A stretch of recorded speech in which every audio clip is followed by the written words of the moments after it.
Assalamualaikum warahmatullahi wabarakatuh. Halo anak-anak semua. Hari ini kita akan belajar tema 2, subtema 2, pembelajaran kedua. Sudah siap untuk belajar hari ini? Kalau sudah siap, mari kita mulai belajarnya.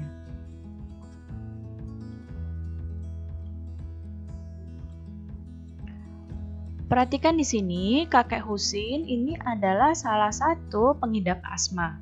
Jika udara sedang dingin, beliau akan kesulitan bernapas. Kakek Husin biasanya segera menyemprotkan obat ke dalam tenggorokannya agar dapat kembali bernapas dengan lega. Organ pernapasan manusia itu dapat terserang penyakit. Salah satunya asma seperti tadi. Terdapat beberapa penyebab penyakit yang berasal dari dalam tubuh maupun dari luar tubuh manusia.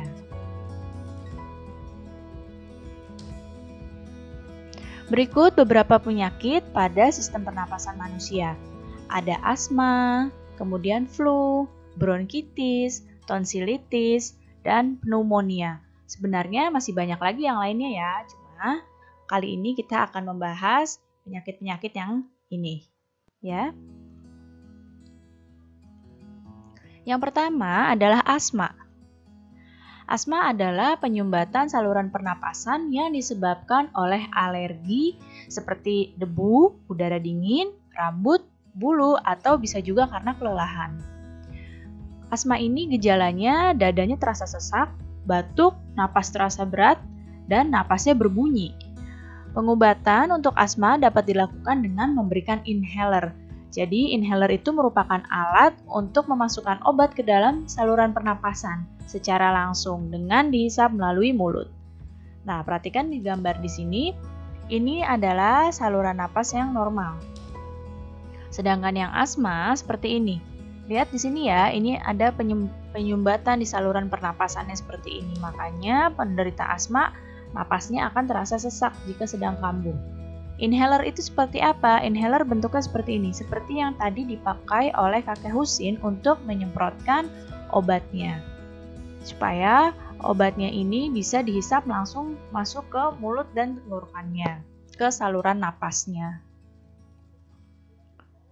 Yang selanjutnya adalah flu.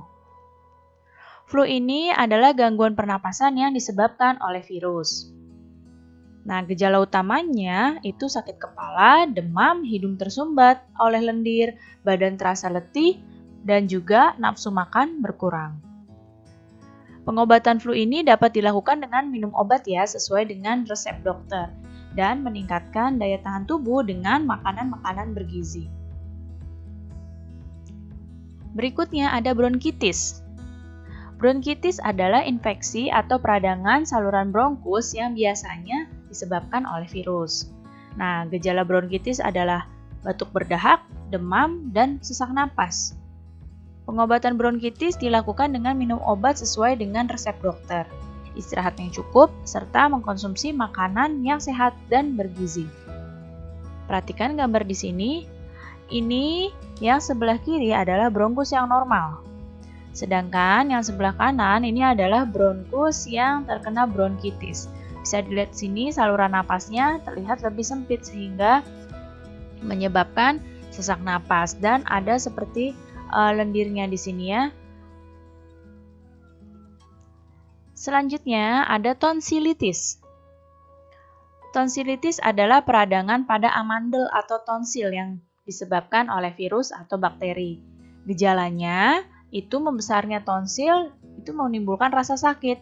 Selain itu, muncul juga selaput putih di sekitarnya. Pengobatannya dilakukan dengan minum obat sesuai resep dokter, serta mengkonsumsi makanan dan minuman yang bersih. Perhatikan gambar di sini, tonsil yang normal ini seperti ini. Ini tonsil, lihat ya, yang ditunjuk oleh ibu dengan anak panah. Ini tonsil. Ini yang normal seperti ini tonsilnya. Tapi pada tonsilitis, tonsilnya meradang membengkak seperti ini. Dan ada muncul selaput putih. Lihat sini seperti ada bintik-bintik putih. Ini adalah selaput putih yang muncul ketika seseorang terkena tonsilitis. Jadi selain membengkak, meradang, ini juga muncul seperti selaput putih di sekitar tonsilitis ini. di sekitar tonsilnya ya, yang seperti ini namanya tonsilitis. Ini yang normal. Yang perhatikan panahnya, ini tonsil yang normal, yang ini tonsil yang terkena tonsilitis. Berikutnya pneumonia. Pneumonia adalah peradangan pada bronkiolus dan alveolus karena bakteri Streptococcus pneumoniae. Bisa juga karena virus atau jamur. Gejalanya batuk dengan dahak yang berdarah, sesak napas, nyeri dada, dan demam tinggi. Pengobatan pneumonia dilakukan dengan minum obat sesuai dengan resep dokter. Perhatikan di sini, ini adalah alveolus yang normal. Seperti ini, alveolus yang normal tidak hanya berisi udara saja, tapi pada alveolus yang terkena pneumonia, di sini ada seperti cairan di dalam alveolusnya. Nah, sekarang coba perhatikan di hadapan kalian. Di sini ada gambar beberapa tarian daerah di Indonesia. Ya, ini ada gambar beberapa tarian daerah di Indonesia. Nah, hampir semua tarian Nusantara itu menggunakan properti. Apa sih properti itu? Properti tari adalah segala kelengkapan dan peralatan yang digunakan ketika pertunjukan tari. Jadi saat pertunjukan tari, kalau ada kelengkapan dan peralatan yang digunakan, itu namanya properti. Nah, properti tari merupakan salah satu unsur pelengkap dalam sebuah tarian, supaya tariannya terlihat lebih indah.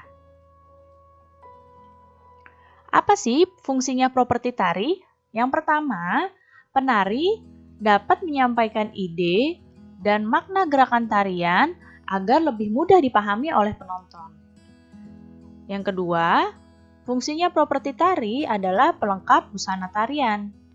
Yang ketiga, fungsinya properti tari itu menghidupkan karakter tokoh yang dibawakan oleh penari tersebut. Dan yang keempat, menambah keindahan dalam tarian.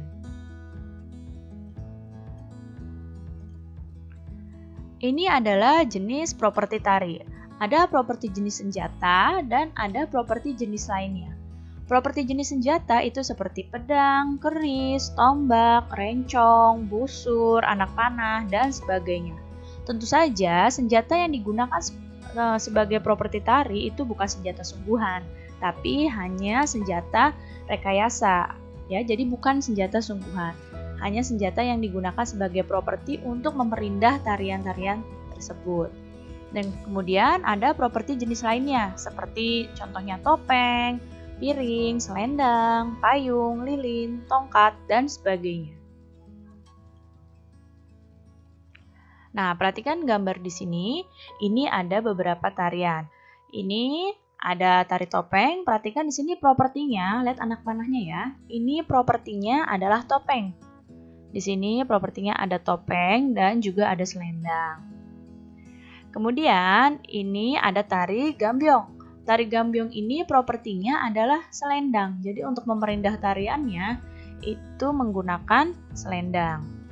Dan di sini ada tari piring. Tari piring propertinya adalah piring-piring ini yang digunakan oleh penari.